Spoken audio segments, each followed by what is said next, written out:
আরে আরে মালিক, আজকে আমাদেরকে কি বানাবে গো? সেই কেটে নিচ্ছ।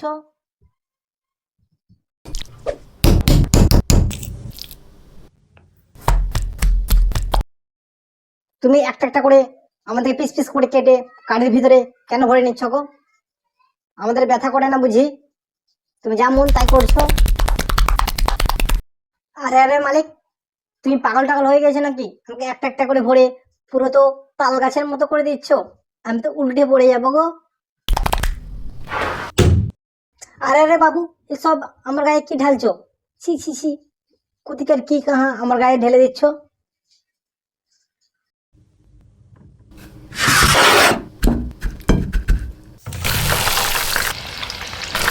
আরে মালিক, তুমি শেষকালে আমাকে গরম তেলের মধ্যে ছেড়ে দিলে। বাহ মালিক বাহ। আরে মালিক, এসব কি বানিয়ে দিলে গো? বাহ, খুব সুন্দর লাগছে তো। এই মালিকের জন্য অবশ্যই লাইক সাবস্ক্রাইব অবশ্যই করবে।